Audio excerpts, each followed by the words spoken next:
नमस्कार, आपके साथ में विजेंद्र सोलंकी। स्वागत है आपका हमारे खास बेहद प्रोग्राम जिसका नाम है art civil lines. Art civil lines यानी सीएमआर यानी सूबे के मुखिया का ठिकाना, यानी कि वो घर जहां मुख्यमंत्री रहते हैं और तय करते हैं राजस्थान का भविष्य। फिलहाल प्रदेश के साथ ही इस घर पर भी मुख्यमंत्री अशोक गहलोत का राज है।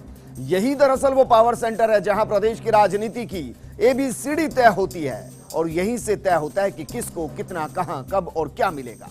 इसी पावर सेंटर की हर हलचल पर हमारी खास नजर रहेगी और हर खबर से आपको रूबरू भी कराएंगे, यानी दिखाएंगे आर्ट सिविल लाइंस की हर हलचल।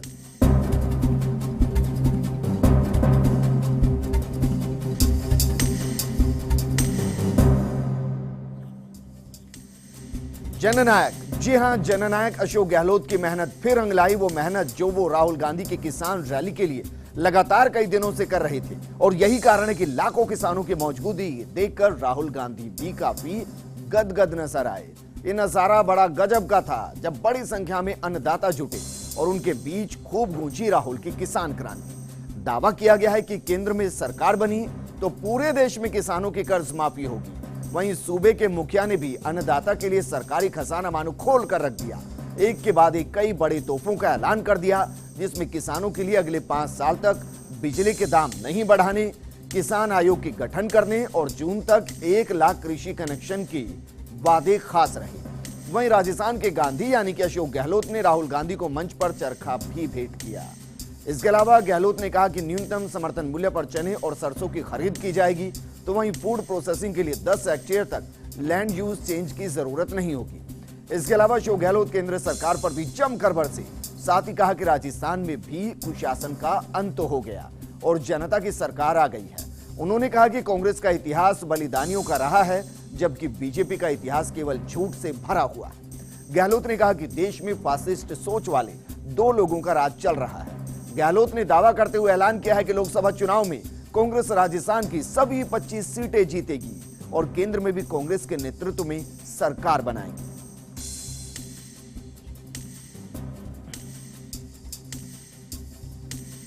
तो अब आपको सुनाते हैं कि क्या कुछ कहा जननायक मुख्यमंत्री अशोक गहलोत ने, जरा सुनिए। अभी तो यहां कुशासन समाप्त हुआ राजस्थान के अंदर। 5 साल आप भुगता आपने। 5 साल के पहले राजस्थान की जनता ने झूठे वादे किए गए थे, उसके आधार पर सरकार बन गई। बड़ी बड़ी बातें मोदी जी ने करी थी राजस्थान में आकर के। किसानों की आत्महत्याएं पहली बार सुनने को मिली राजस्थान में। रोजगार के लिए लोगों को मारे मारे फिरना पड़ा नौकरियों के लिए। शिक्षाकर्मी हो, एनआरएचएम के लोग हों, लोक जुम्बिश के भाई हों, संविदा कर्मी हों, सबको लाठीचार्ज का शिकार होना पड़ा। ऐसा माहौल बन गया, कोई सुनने वाला नहीं है। अरे इनको पूछो, ये कांग्रेस के तिरंगे झंडा लेके आप सब बैठे हुए हो, जिसका शानदार त्याग का, बलिदान का, कुर्बानी का इतिहास रहा है देश की आजादी के पहले भी। पंडित नेहरू 10 साल तक जेलों में बंद रहे थे। इन्होंने अपनी उंगली कटाई है क्या? एक अपनी उंगली तक नहीं कटाई इन लोगों ने। ये वो लोग हैं किस मुंह से बात करते हैं? ये धर्म के नाम पे, जाति के नाम पे लोगों को लड़वाते हैं। इतिहास इनका सबको मालूम है। सत्ता में रहने के लिए कैसी मार्केटिंग करते हैं आपको मालूम है। और आप सबको मालूम है, जब जब सरकार कांग्रेस की आई है तब तब हम लोगों ने उस मैनिफेस्टो को पहली बार ही, कैबिनेट की मीटिंग होती है सरकार बनने के बाद में, उसको हम लोग कैबिनेट में पास करवाते हैं। मैनिफेस्टो को सरकार की कार्य योजना का अंग होता है। उसके बाद में चीफ सेक्रेटरी तमाम अधिकारियों को भेजता है। वर्तमान कांग्रेस सरकार का कार्य योजना मैनिफेस्टो में लिखे हुए जो पॉइंट है, जनता ने वादे करके जीत के आए हैं, उसके आधार पर हम लोग काम करेंगे। इतना बड़ा निर्णय हमने इस बार भी कर लिया है, ये सब आपको मालूम है। आपको मालूम है कि बहुत बड़ा निर्णय था। 18-20 हजार करोड़ का बाढ़ था, उसके बावजूद भी हमने पिछली सरकार की तरह नहीं किया है। 50,000 तक के कर्जे माफ करने की बात करी, आधा अधूरा किया।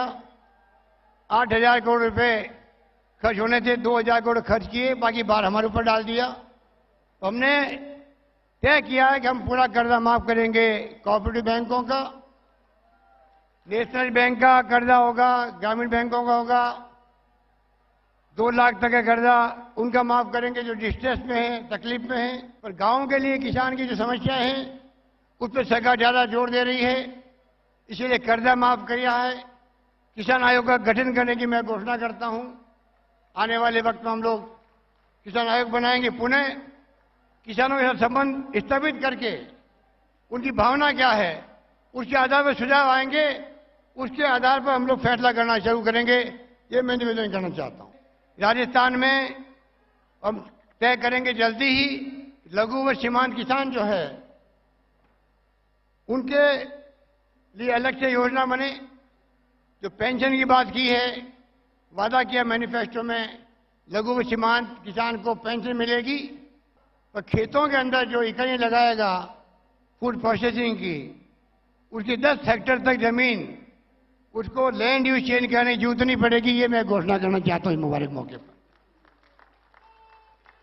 भूमि रूपांतरण के बगैर वो अपनी इकाई लगा पाएगा। 1 लाख कनेक्शन जो पेंडिंग पड़े हुए हैं, किसानों की मांग को देखते हुए अगले जून तक 1 लाख कृषि कनेक्शन दिए जाएंगे। ये मैं आपको बताना चाहता हूं। हमने उसके लिए तैयारी कर ली है। 2008 के अंदर सरकार बनी थी, तब हम लोगों ने सोनिया गांधी जी की मौजूदगी के अंदर इसी प्रकार की मीटिंग थी। हमने वादा किया था आपसे कि हमारी सरकार 5 साल तक किसानों के बिजली के दाम नहीं बढ़ाएगी। आज फिर मैं घोषणा करता हूं 5 साल तक कोई दाम नहीं बढ़ेंगे किसानों के। इसी के साथ में न्यूनतम समर्थन मूल्य पर जो किसानों को भुगतान बकाया है, भुगतान हो नहीं पा रहा है, केंद्र सरकार धनराशि रिलीज कर नहीं रही है। हमने तय किया है कि जब तक पैसा नहीं आएगा तो राजस्थान सरकार राजफेड को 1,000 करोड़ रुपए देकर के किसानों का बकाया अविलंब चुकाया जाएगा। ये मैं निवेदन करना चाहता हूं। इसी प्रकार अभी से मैं कहना चाहूंगा, आने वाले वक्त में चने की और सरसों की जो न्यूनतम समर्थन मूल्य है उस पर खरीदारी की जाएगी। अभी से हम तैयारी करना शुरू करेंगे। इस प्रकार किसानों के लिए जो कुछ कर सकते हैं हम लोग किसान आयोग के माध्यम से आने वाले वक्त में कोई कमी आने नहीं देंगे। महागठबंधन के साथियों ने एक स्वर में कहा, देश में लोकतंत्र को खतरा है, देश में संविधान को खतरा है और देश को खतरा है। इस प्रकार के माहौल में सरकार चल रही है, उनकी ध्वनि निकल रही है। आप समझ सकते हो, आप बहुत समझदार लोग हैं, समय समय पर आपने फैसले सही किए हैं। आज देश के हालात ठीक नहीं हैं। आपको नरेंद्र मोदी जी और अमित शाह जी 2 लोग राज कर रहे हैं देश के अंदर। लोकतंत्र में कभी संभव नहीं होता है। ये वही होता कर सकते हैं जिनकी सोच फासिस्टी हो। मुझे यकीन है कि राजस्थान की जनता इस बार फैसला करेगी, 25 सीटें जिता करके कांग्रेस झोली में डालेगी। तो मुझे विश्वास है कि अगले लोकसभा चुनाव में जैसी सरकार बदलेगी, कांग्रेस के नेतृत्व में सरकार बनेगी। आप देखेंगे कि 5वां प्रोजेक्ट जो मैंने बताए आपको, जिसका शिलान्यास हो चुका है, वो तमाम काम हम लोग शुरू करवाएंगे। राजस्थान का विकास, चहुमुखी विकास कैसे हो, उसमें कमी नहीं आने देंगे। जितनी ऊर्जा के साथ जननायक काम कर रहे हैं, कहते हैं ना, जो जनता का सेवक होता है वो कभी थकता नहीं है। कुछ ऐसे ही है सूबे के मुखिया अशोक गहलोत का स्टेमिना। राष्ट्रीय अध्यक्ष राहुल गांधी की मौजूदगी में इतनी बड़ी किसान रैली को सफल बनाने के बाद गहलोत ने उन्हें विदाई दी। इसके बाद वो सीधे अपने आवास पर पहुंचे और प्रदेश भर से आए लोगों से मुलाकात की। इस दौरान उनके चेहरे पर न थकान थी और न ही कोई शिकन। हो भी क्यों ना, उन्हें इसी खासियत के कारण तो जननायक कहा जाता है। अशोक गहलोत की खास बात यह है कि वो कार्यकर्ताओं से भी खास लगाव रखते हैं और यही कारण है कि जब राहुल गांधी की रैली के बाद कार्यकर्ता भी उनके आवास पर पहुंचे तो मुख्यमंत्री निवास पर खास इंतजाम भी देखने को मिले। लोगों के लिए समोसे, कचौरी के खास इंतजाम किए गए थे। गहलोत ने काफी देर तक कार्यकर्ताओं और आमजन से मुलाकात की, जिनकी तस्वीरें हम आपको दिखा रहे हैं।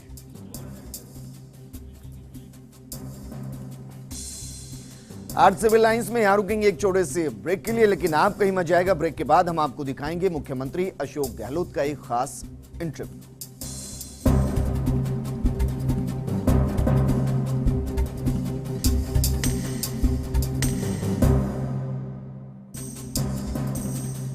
ब्रेक के बाद आपका स्वागत है। आज सिविल लाइंस में अब बात मुख्यमंत्री अशोक गहलोत के उस इंटरव्यू की जिसमें उन्होंने लोकसभा चुनाव को लेकर कांग्रेस का विजन जनता के सामने रखा। न्यूज़पेपर द हिंदू में छपे इस इंटरव्यू में गहलोत ने कई सवालों का बेबाकी से जवाब दिया है। ये रिपोर्ट देखिए। 3 राज्यों की जीत के बाद कांग्रेस के हौसले बुलंद हैं। अब पार्टी की नजर लोकसभा चुनाव पर जम गई है। पार्टी अध्यक्ष राहुल गांधी ने मरुधरा से आम चुनाव का शंखनाद कर दिया है। पार्टी बीजेपी और खासतौर से प्रधानमंत्री नरेंद्र मोदी को घेरने का कोई मौका नहीं छोड़ना चाहती। मंच से राहुल गांधी ने बीजेपी पर चुन चुनकर हमले किए, तो सूबे के मुखिया अशोक गहलोत ने भी बीजेपी पर फासिस्ट होने का आरोप लगाया। इधर न्यूज़पेपर द हिंदू को दिए एक इंटरव्यू में अशोक गहलोत ने आगामी चुनावों पर कई सवालों का बेबाकी से जवाब दिया।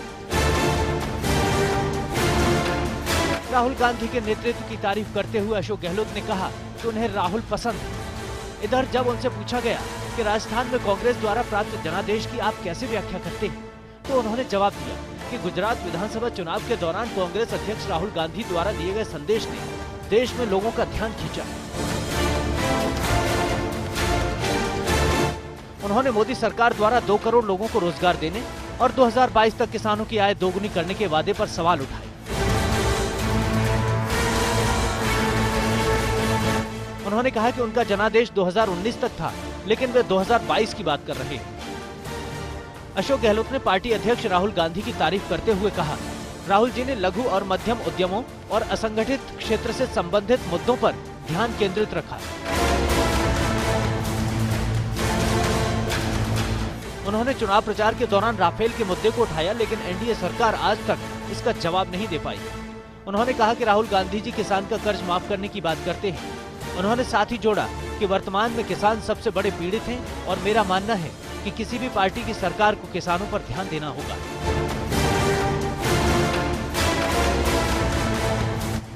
जब अशोक गहलोत से पूछा गया कि क्या लोकसभा चुनाव तक ऐसा ही माहौल रहेगा, तो उन्होंने जवाब दिया, हाँ बिल्कुल, इसे कोई नहीं रोक सकता। बीजेपी रक्षात्मक बनी रहेगी क्योंकि उनके पास लोगों को देने के लिए कोई एजेंडा नहीं है।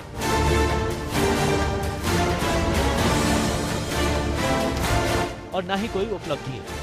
इसके बाद जब सवाल पूछा गया कि आपको मुख्यमंत्री के रूप में जनादेश मिलने के बाद राहुल गांधी ने क्या निर्देश दिए, तो इस सवाल के जवाब में अशोक गहलोत कहते हैं कि सुशासन हमारा मुख्य एजेंडा है। राहुल गांधी द्वारा निर्धारित एजेंडा को आगे बढ़ाया जाए। इसमें किसान, युवा, कानून व्यवस्था बनाए रखना और घृणा और हिंसा को खत्म करना शामिल है।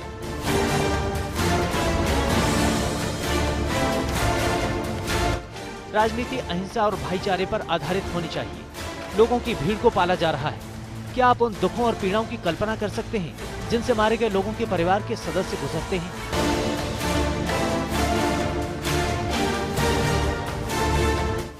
ये अक्सर गोरक्षा के बहाने किया जाता है। गौपालकों या व्यापार के लिए ले जाने वाले निर्दोष लोगों को गौवंश की तस्करी के संदेह पर मार दिया जाता है। उन्होंने कहा कि लोगों के एक वर्ग का तर्क है कि बीजेपी के खिलाफ माहौल केवल राज्यों में बना है और केंद्र सरकार अब भी लोकप्रिय है। लेकिन मेरा मानना है कि श्री मोदी और उनके साथियों को जल्द ही बेनकाब किया जाएगा। Bureau report, first India news. चलिए अब आपको दिखाते हैं मुख्यमंत्री अशोक गहलोत सोशल मीडिया पर किस तरीके से एक्टिव नजर आए, ये भी हम आपको दिखाते हैं। जरा देखिए, सबसे पहले हम आपको दिखाते हैं ट्विटर पर किस तरीके से मुख्यमंत्री अशोक गहलोत एक्टिव नजर आए। आज उन्होंने काफी ज्यादा ट्वीट किए और ये जो ट्वीट है वो दरअसल आज की रैली को लेकर और किसानों को जो उन्होंने सहायता दी। सबसे पहला ट्वीट कृषि कनेक्शन को लेकर, इसके बाद दूसरा ट्वीट उन्होंने 10 हेक्टेयर तक जो जमीन है उसका भूमि रूपांतरण किए बिना इस्तेमाल, उसको लेकर किया। तीसरा ट्वीट उन्होंने ये किया कि बिजली की दरें बढ़ाई नहीं जाएंगी। चौथा ट्वीट उन्होंने राहुल गांधी का जो ट्वीट था उसको रीट्वीट किया। इसके अलावा अगर बात की जाए तो जो मुख्यमंत्री से उनके आवास पर मिलने के लिए पहुंचे और रैली में किस तरीके से मंत्रणा करते हुए राहुल गांधी के साथ नजर आए और भीड़ जो रैली के अंदर मौजूद थी उसको लेकर उन्होंने काफी ट्वीट किए। और यही जो ट्विटर पर एक्टिवनेस उनकी नजर आई, दरअसल फेसबुक पर भी यही नजर आई। और जो फोटो उन्होंने ट्विटर पर ट्वीट किए। दरअसल उन्हीं को उन्होंने फेसबुक पर भी शेयर किया। आज सिविल लाइंस में फिलहाल इतना ही। आप बने रहिए फर्स्ट इंडिया न्यूज के साथ। नमस्कार।